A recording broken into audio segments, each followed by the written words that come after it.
इस दुनिया में इंसानों के साथ साथ दूसरी कई ऐसी मखलूक भी रहती हैं जिन्हें इंसान देख नहीं सकता। कुछ लोग इन पर यकीन करते हैं और कुछ लोग नहीं, मगर हर धर्म में ऐसी मखलूकों का जिक्र आता है जो इंसानी दुनिया से परे हैं। हिंदू धर्म में राक्षस, पिशाच, वेताल, प्रेत, यक्ष का जिक्र आता है। इसी तरह इस्लामिक धर्म में जिन्नों का जिक्र आता है। इस्लामिक धर्म के अनुसार जिन एक ऐसी मखलूक है जो आग से पैदा की गई है। ये इंसानों से कई गुना ज़्यादा ताकतवर होती हैं। इनमें कई मायावी शक्तियाँ होती हैं जिससे ये किसी भी जानवर और किसी भी इंसान की शक्ल में आपके सामने आ सकते हैं। जिन अच्छे भी होते हैं और बुरे भी। कई अच्छे जिन लोगों की मदद करते हैं और कई ऐसे बुरे जिन भी हैं जो लोगों की ज़िंदगियों को तबाह भी कर देते हैं। ऐसे कई लोग हैं जो अपनी शक्ति के बल पर जिन्नातों को बुलाते हैं और उनसे मदद लेते हैं, और ऐसे कई और भी हैं जो बुरे जिन्नों को बुलाकर लोगों की हानि करवाते हैं। आज की कहानी एक ऐसे इंसान के ऊपर है जिसने अपनी गरीबी मिटाने के लिए जिन्न को बुलाना चाहा, मगर उसके साथ क्या हुआ ये हम सुनते हैं उसी की जुबानी। मेरा नाम सलीम है। मैं उत्तर प्रदेश का रहने वाला हूँ। बात सन 1960 के दशक की है। मैं अपनी दुकान में कपड़े सिलने का काम करता था। मेरी दुकान मेरे बाप दादा के ज़माने में बहुत अच्छी चलती थी, मगर बाद में न जाने किसकी नज़र लगी कि मेरी दुकान धीरे धीरे बैठ गई। मेरी दुकान में ग्राहकों ने आना कम कर दिया और फिर मजबूरन मुझे दुकान बंद करनी पड़ी। मैं इधर उधर हाथ पांव मारकर किसी तरह अपना गुजारा करता था, मगर ये सब मेरी ज़िंदगी चलाने के लिए काफ़ी नहीं था। गरीबी ने मुझे चारों ओर से घेर लिया था। घर चलाने के लिए मुझे लोगों से कर्ज भी लेना पड़ा, मगर कर्ज का बोझ भी इतना ज़्यादा हो गया कि अब एक और चिंता सताने लगी कि मैं लोगों का कर्ज कैसे चुकाऊंगा। मुझे लोगों ने कर्ज देना भी बंद कर दिया था। उन्हें लगता था कि मैं उनका कर्ज नहीं चुका पाऊंगा। अब जिनसे मैंने कर्ज लिया भी था वो मेरे दरवाजे पर आकर मुझे खरी खोटी सुनाकर चले जाया करते थे। मैं रोज़ रोज़ की इस चिक से परेशान हो गया था। अपनी ज़िंदगी से तंग आ गया था। मैं अपनी ज़िंदगी को बदलना चाहता था। मैं चाहता था कि मैं भी संपन्न होकर रह सकूं, मगर कैसे, कुछ समझ नहीं आ रहा था। एक दिन मैं नमाज़ पढ़कर लौट रहा था तो मैंने देखा कि एक मौलाना कहीं तकरीर कर रहे थे। मैं जाकर वहाँ पर बैठ गया। मैं उन्हें ध्यान से सुनने लगा।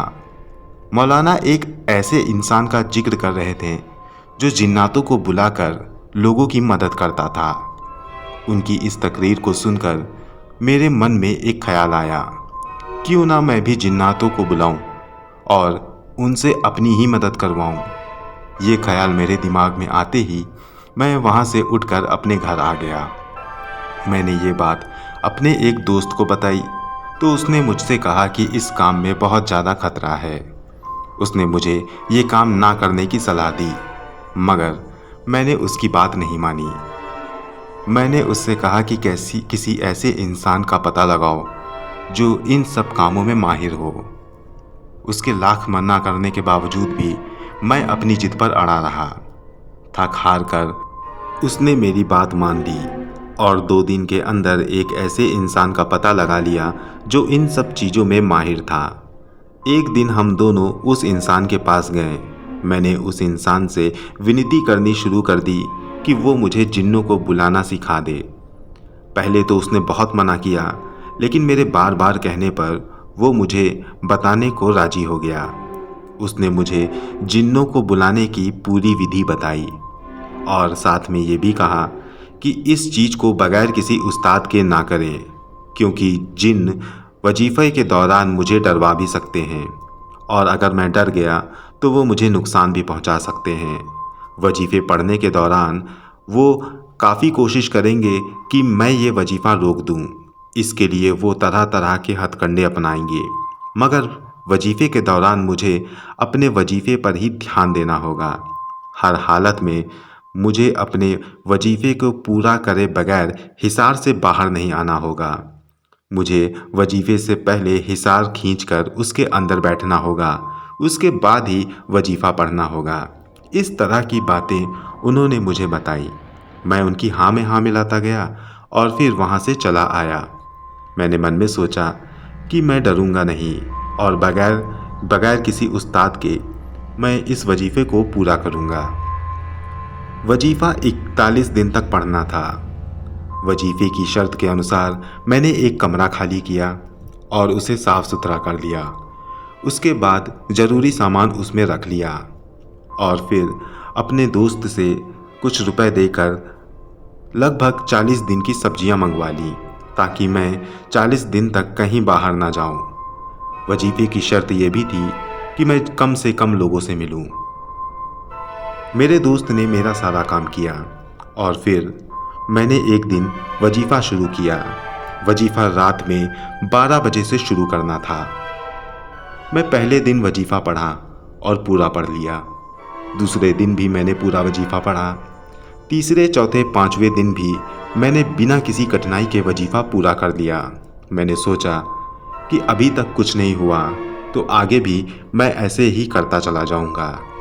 इस तरह करते करते मैंने 10 दिन निकाल दिए। 10 दिन तक जब कुछ नहीं हुआ तो मैंने सोचा कि अब ये सब बहुत आसानी से हो जाएगा। मैं अपनी मस्ती में रहता था और रात होने का इंतज़ार करता था ताकि वजीफ़े को पढ़ सकूं। 11वें दिन की रात जब मैं वजीफ़ा पढ़ रहा था तो एक अजीब सी घटना घटी। मुझे लगा कि कोई मेरी ही आवाज़ में मुझे बुला रहा है। वजीफ़ा पढ़ते हुए मैं थोड़ा सा रुका और पलट कर देखा, मगर कमरे में मेरे सिवा कोई नहीं था। मुझे तुरंत उनकी बात याद आ गई कि उन्होंने कहा था कि जिन हमेशा ये हथकंडे अपनाएंगे ताकि मैं वजीफ़ा पढ़ना रोक दूं। उनकी बात याद आते ही मैंने वजीफ़ा पढ़ना शुरू कर दिया। उस दिन तो यही हुआ, मगर उसके अगले दिन जब मैं वजीफ़ा पढ़ रहा था तो मैंने किसी खूंखार जानवर के गुर्राने की आवाज़ सुनी। वजीफ़ा पढ़ते हुए मैंने अपनी आंखें खोली तो ये देखकर मेरे पसीने छूट गए कि मेरे सामने 10 भेड़िए खड़े थे जो मुझे खूंखार निगाहों से घूर रहे थे। एक पल के लिए तो मैं सोचा कि यहाँ से निकलकर भाग चलूँ, मगर मुझे तभी याद आया कि ये सब जिन्नों की ही चाल है। मैंने अपनी आंखें दोबारा बंद की और वजीफ़े को पढ़ने लगा। वजीफ़ा जब पूरा हुआ तो मैंने अपने आप को कमरे में अकेला पाया और इसी तरह हर दिन कुछ न कुछ होता रहता था, मगर हर दिन मुझे परेशानियां बढ़ती ही चली जा रही थीं। 24वें दिन जब मैं वजीफ़ा पढ़ने बैठा तो एक अजीब सी घटना हुई। जब मैं वजीफ़ा पढ़ रहा था तो मुझे ऐसा लगा कि कुछ जल रहा है। मेरी आंख खुली तो मैंने देखा कि मेरे कमरे में आग लग गई थी। पर्दे और दूसरी चीज़ें जल रही थीं। न जाने कैसे दीवारों में भी आग लग गई थी। मैं कुछ समझ नहीं पाया। मेरे दोस्त के चिल्लाने की आवाज़ आ रही थी। मैंने वहाँ से उठकर भागना ही ठीक समझा। न जाने मुझे उस दिन क्या हो गया था कि मैं जिन्नों की उस चाल को पकड़ नहीं पाया। जब मैं अपने कमरे से बाहर आया तो देखा कि मेरा दोस्त आराम से अपने बिस्तर पर सो रहा था और पलट कर देखा तो कमरे में कुछ भी नहीं था। मैं समझ गया कि ये सब जिन्नों की चाल है। मैं तुरंत हिसाब में जाकर बैठ गया और दोबारा से वजीफ़ा पढ़ने लगा। मैं मन ही मन ये दुआ करने लगा कि मेरे वजीफ़े में कोई गड़बड़ी ना हो। मैंने वजीफ़ा दोबारा से पूरा पढ़ा है। उस दिन मैंने वजीफ़ा पढ़ लिया और फिर सो गया। दिन के वक्त मैं थोड़ी देर के लिए उठता था ताकि खाना पीना खा सकूं। उस दिन खाने पीने के बाद मैं अपने पलंग पर लेट गया। फिर थोड़ी ही देर में मुझे नींद आ गई, मगर मुझे एहसास हुआ कि कोई मेरे पलंग को ज़ोर ज़ोर से हिला रहा है। मेरी आंख खुली तो ये देखकर मैं दंग रह गया कि मेरा पलंग हवा में उड़ रहा था। मुझे कुछ समझ न आया। मैं डर के मारे पलंग से नीचे कूद गया। मैंने देखा कि पलंग अपने आप हवा में ही था। ये देखकर मेरा सिर चकरा गया। मैं अपने कमरे से बाहर की ओर भागा, अपने दोस्त को आवाज़ लगाई। मेरा दोस्त मेरे पास आया। फिर मैंने उसे उस पलंग के बारे में बताया। हम दोनों ने दोबारा अंदर जाकर देखा तो पलंग सही सलामत अपनी जगह पर था। मेरे दोस्त ने मुझसे कहा कि इस वजीफे को बंद कर दो, लगता है जिन्नात तुम्हें सता रहे हैं। एक पल के लिए तो मुझे भी यही लगा कि मुझे उसकी बात मान लेनी चाहिए, मगर मैंने सोचा कि अभी डर गया तो आगे चल के मुझे दिक्कत होगी। मगर मैं वजीफे को रोकना नहीं चाहता था। मैंने मन में ठान लिया था कि चाहे कुछ भी हो जाए, मैं जिन्नों को बुलाऊंगा ज़रूर, ताकि उनके द्वारा मैं अपनी ज़िंदगी को सुधार सकूं।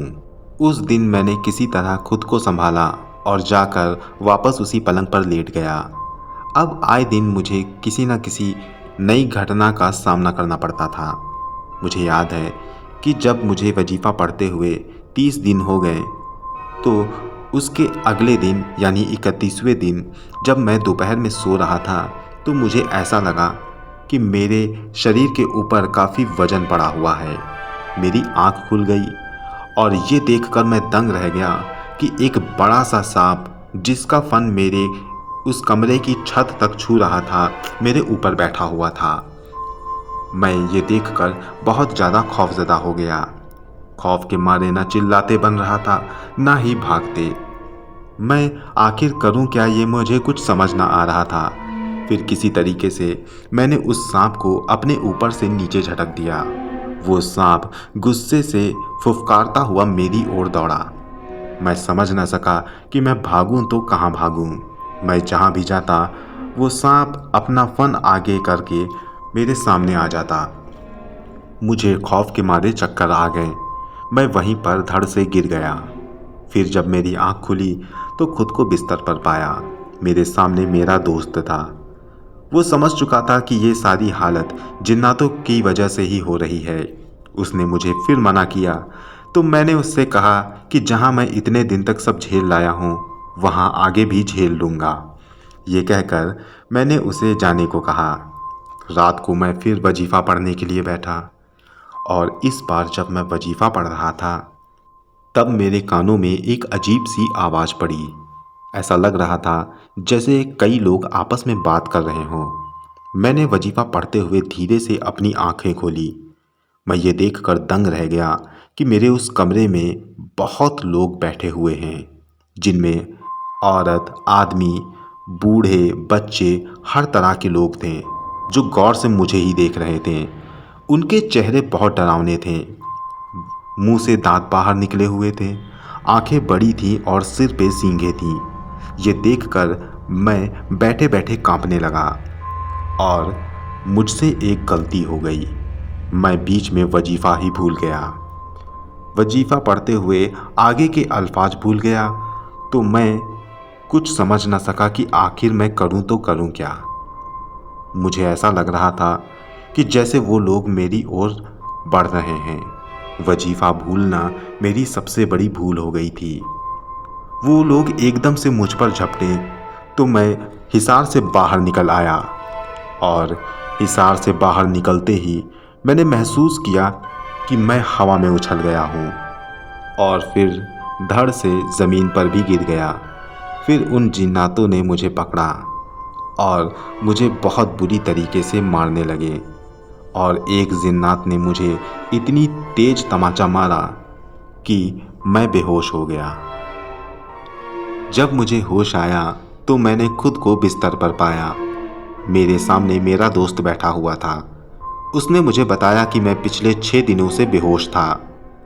मेरे हाथ की और पैर की हड्डियां टूट चुकी थीं। मैं ठीक से उस हाथ और पैर को हिला नहीं पा रहा था। मैंने खुद पर बहुत अफसोस किया।